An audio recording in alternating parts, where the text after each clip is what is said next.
Welcome back to Switch Tips and Knobs, where I flip them, twist them, and poke them for my pleasure. Most recently, I have developed a taste for some single coil sounds. Currently, I don't really have anything that does an actual single coil other than the voice splitting on those Fishmans. But I found a wiring diagram that shows you that you can take a 4-conductor humbucker and do coil splitting with one of these on-off-on single pole double throw switches, which I happen to have a plethora of the micro ones. So I'm going to take the Dean Nash Vegas and see if we can't split this. Here we go.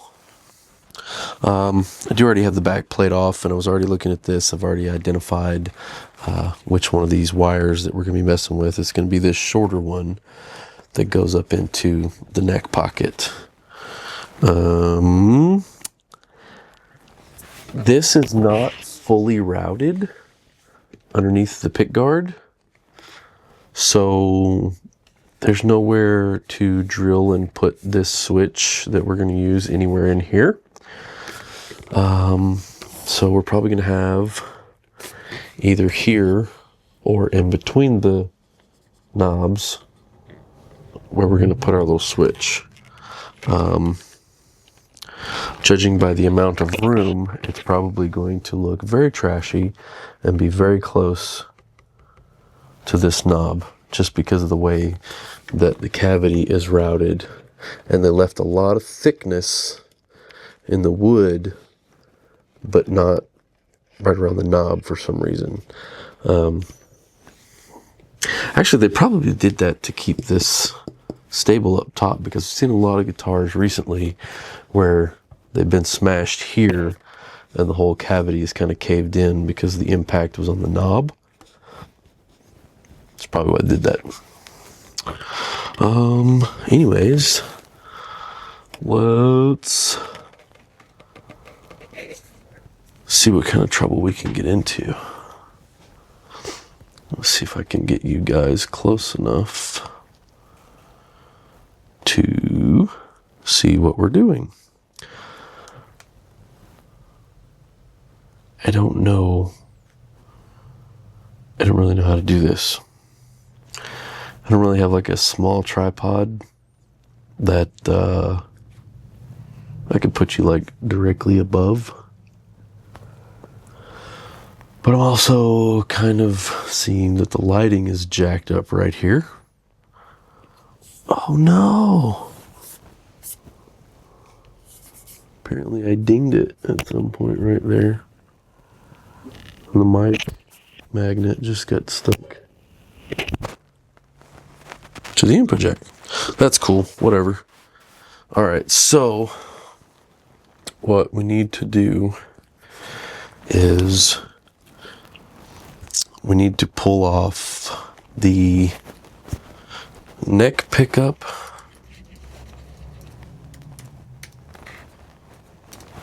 What we need to do is pull off the neck pickup lead going to the volume pot and separate that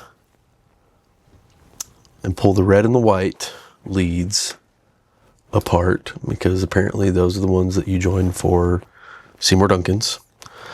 And what we're going to do is put our black output, focus,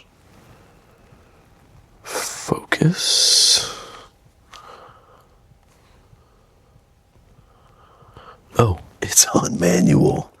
How about that? We're going to put our black output on one side of here, our green and ground on the other side, and our white and red in the middle these two, the green and the ground, are going to go to ground, and then our black is basically going to come to this outside leg and then continue on to the volume pot. So we got to figure out a way to put this guy in that cavity in a spot where there's enough room that this can also function without being super annoying and in the way.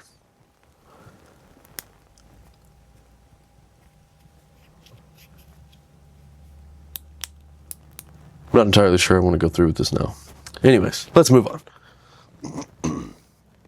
So, this switch is small enough to, let's see if I can get a little flashlight and show you what I'm talking about.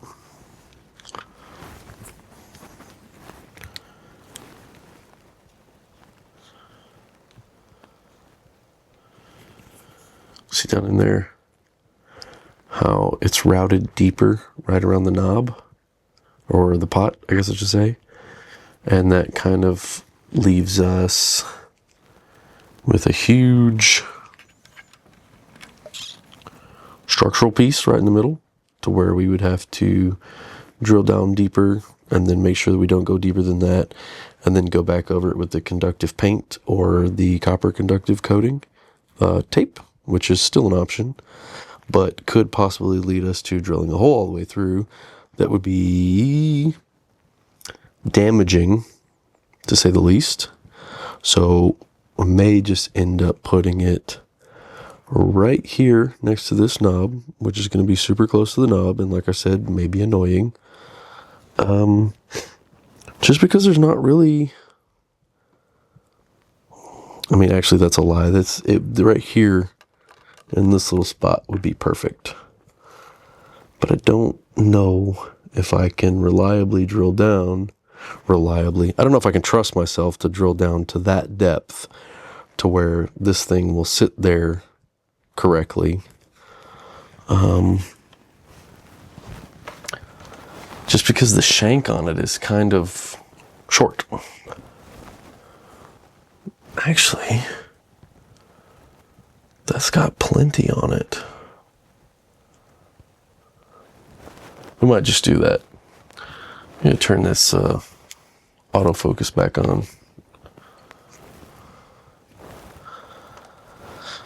Here, maybe that'll work.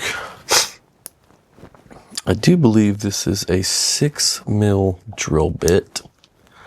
I'll make sure I got that drill bit. All right, we got our markings and Forstner bit. That way we can have kind of that flat platform down in the hole where we need it. Then I've got a little bitty teeny tiny bit to make our pilot hole through to the front, which I think is in an okay position. We'll find out shortly. Some masking tape to try to prevent tear out and crack the finish. That may be inevitable. It's going to be somewhere right in there, so hopefully that will work.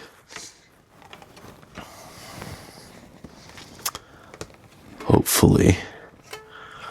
Let me just beat the crap out of the camera for a moment. Yeah.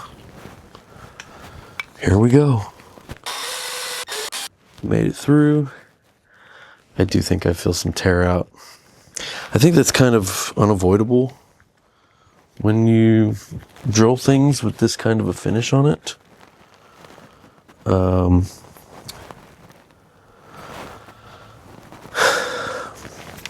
Maybe I just didn't drill it fast enough. Don't know. But I also have one of these that I think I'll go back through from the other side to try to even it out. I don't know. But I do need to figure out like a depth stop. That was dumb. For the Forstner bit,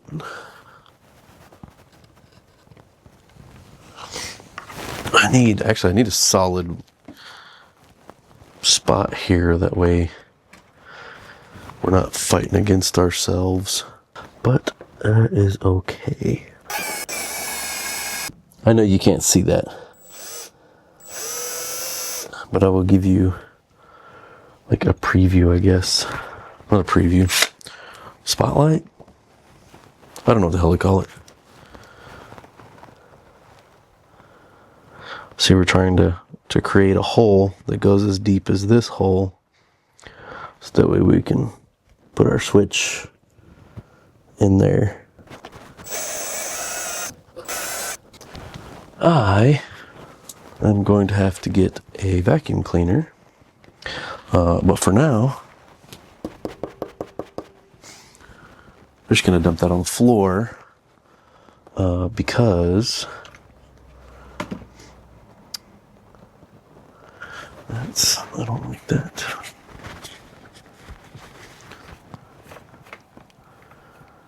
There we go. I'm going to take that drill bit that fits, so I can quit dropping stuff. And we're going to go down from this side. I should probably use the other one.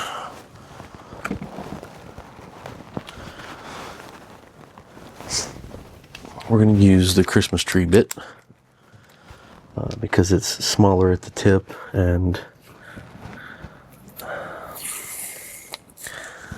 oh, nice.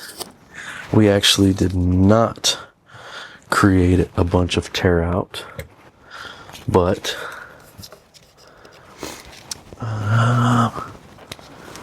we're going to move this.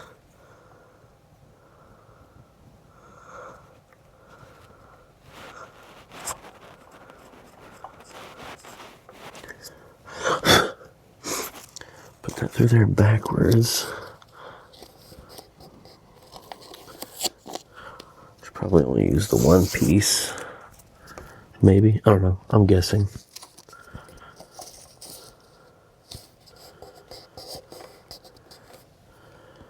Poke that through again. I'm doing it this way from all the YouTube will be your dad woodworking videos. Prevents tear out. And if we use this one, we're going to go up to this 5th notch there. If we can make it work this way. Judging by the looks of it, we're a little bit off. But that's okay. Now, we've got our hole on this side. Oh, yes! Oh, look at that. Oh, wait. What's going on here? Oh, my hand is in the way.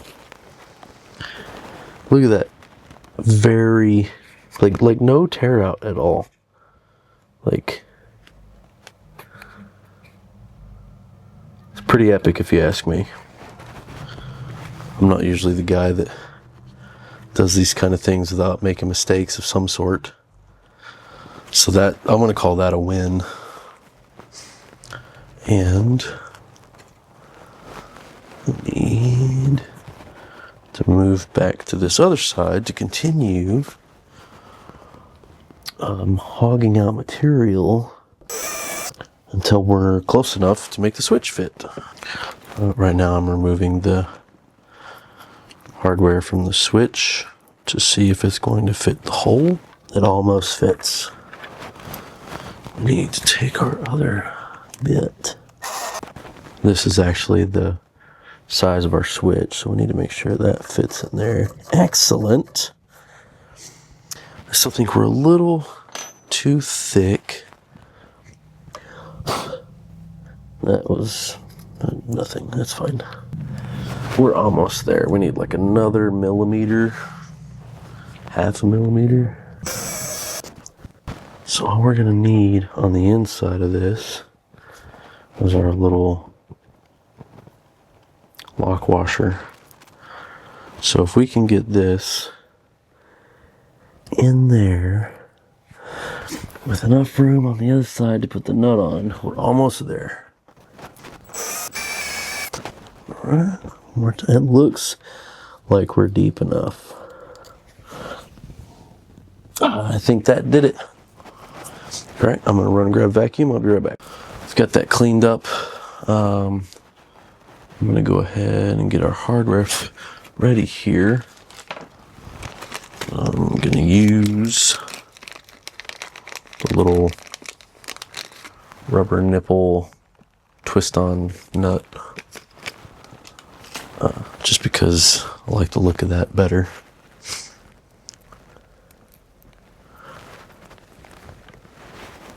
Do you want to see this part?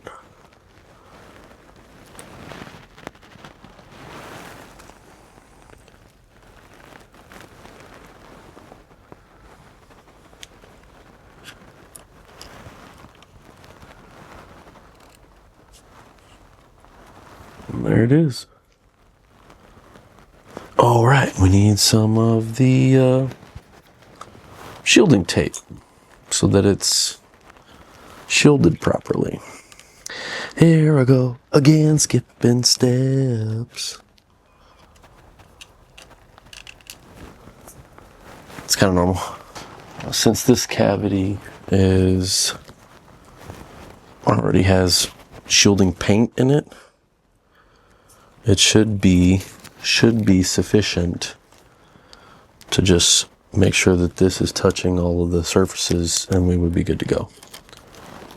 Could be wrong, but I'm being hopeful. I'm also going to cheat a little and put the switch in here like so to get the tape down in the hole. And then use a trusty chopstick method to, well, that didn't work. It's alright. And it will look like that. Not too shabby. Almost like it was meant to be there. Now this thing just twists on. And then you have multi-position switch. Okay, so the theory, or what I was told, is this in the middle, on, off, on, when it's off, is like the red and the white being connected together, regular humbucker. When you go to one side, it'll either be your North Pole coil or your South Pole coil through that. What we're gonna do, I've already got a handy dandy soldering iron there, heated. We need to separate the neck pickup. Okay, let's see. I think this will be relatively easy because the only thing that's actually connected here is where it's grounded to the pod itself. The only thing that sucks about that is that everything is grounded to the exact same point. So you got one of those great big solder boogers, which means I have to take everything off, separate it, and then put it back. Which I don't want to do, but I don't know how else to, I could snip it. I think we'll snip it. You must snip it.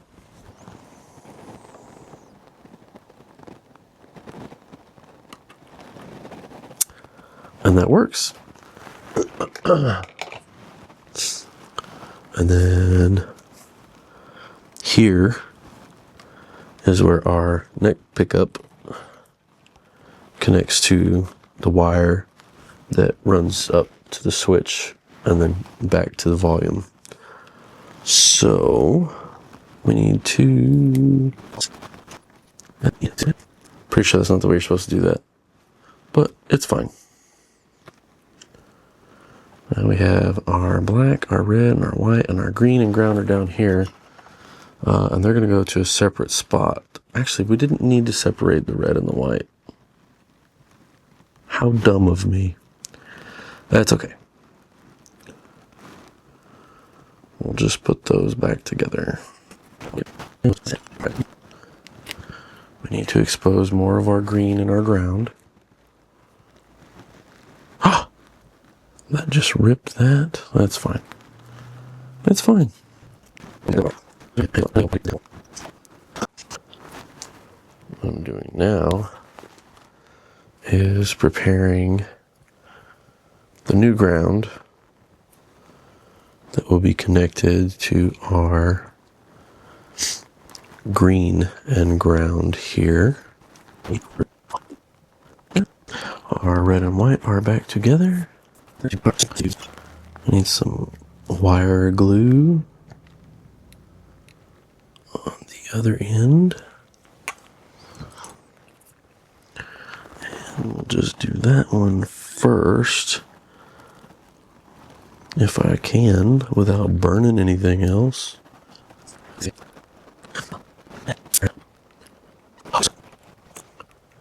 Technical difficulties. I think that will suffice. Oh, I need to tin our switch legs. According to the wiring diagram, black is going to be the north.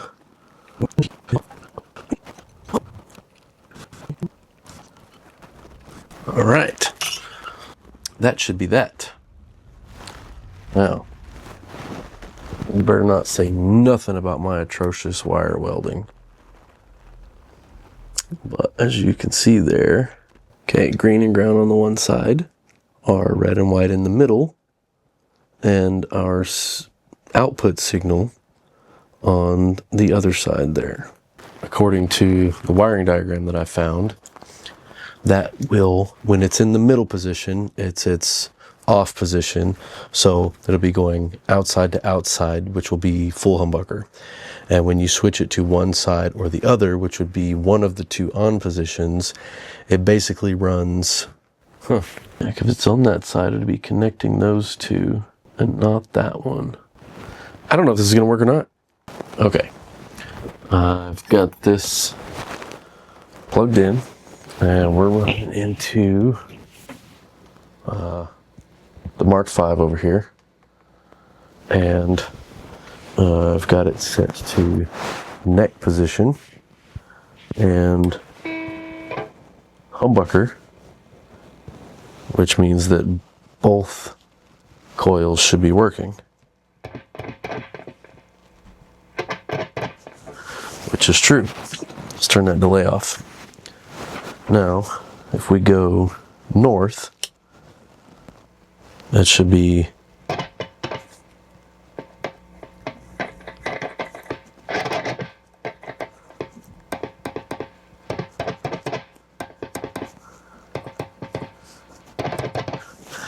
I don't think it actually separates them. I don't know how this is. I don't know. Let's go to the south position.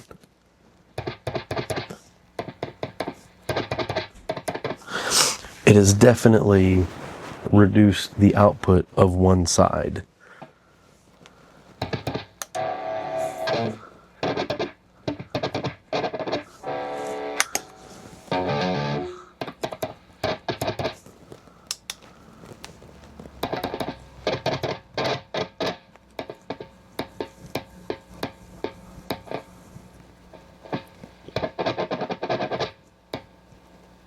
Okay.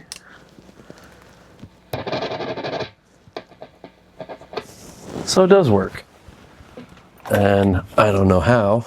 It's just some Seymour Duncan magic, I guess.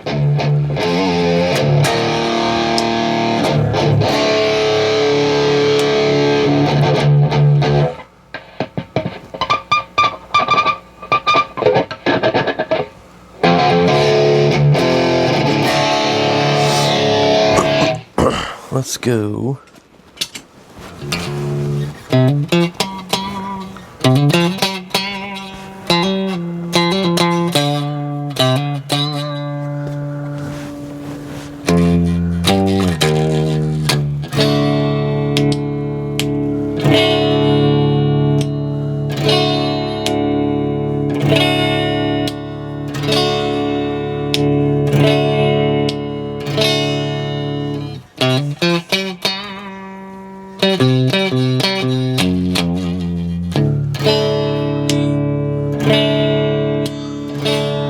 There's definitely a noticeable volume difference.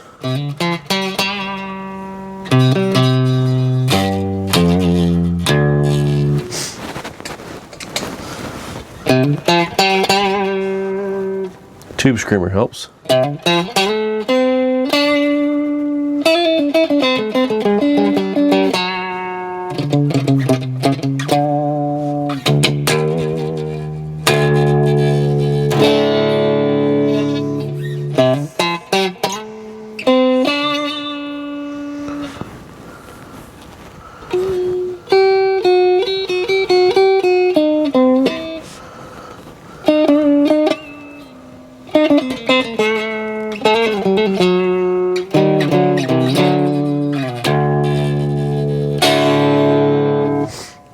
But let's check that noise floor without a gate. Humbucker.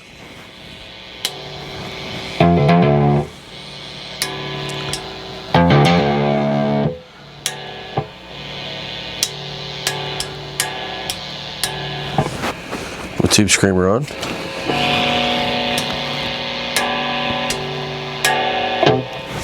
It's not terrible.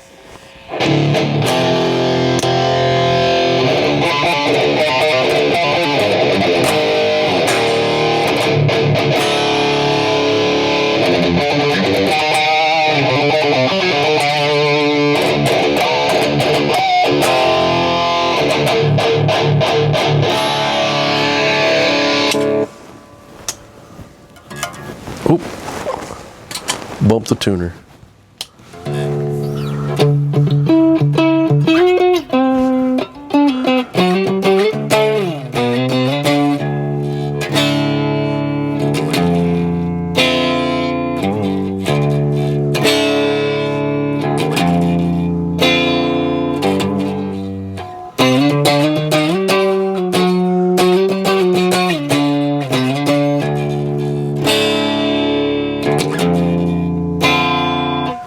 Make that more wet.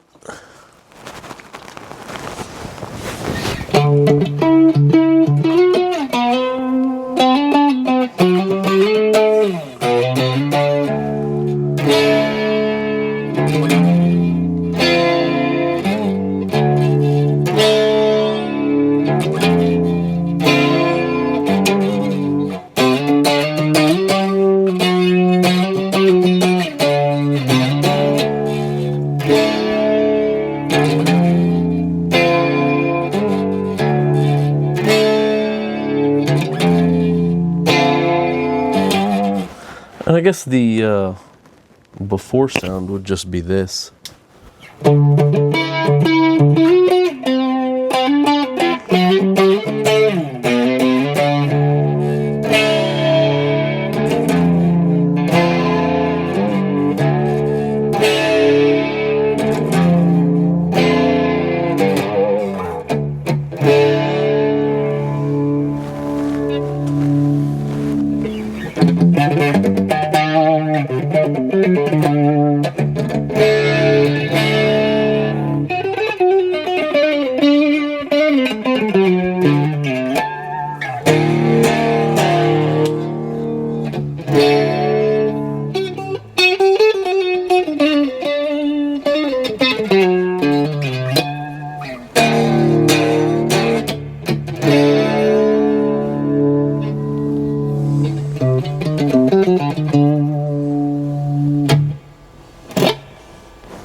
There is a delay on. I don't know why. It doesn't make much delay.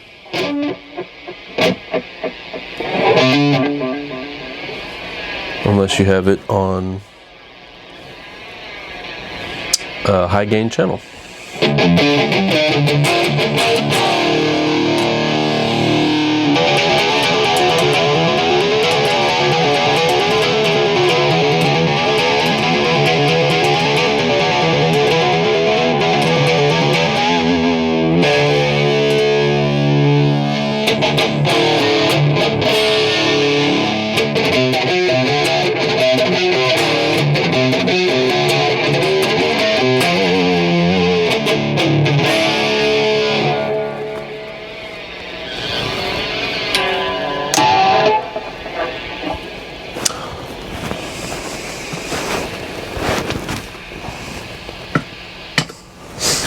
Well, there you have it. You can do your own coil split or coil tap or whatever you want to call it with just a little micro switch. This guitar now has 2 on it because the factory switch kept turning itself off down there every time I'd move the guitar. It was very weak, but I think they all kind of get broke in over time because this one's quite a bit stiffer than this one. Anywho,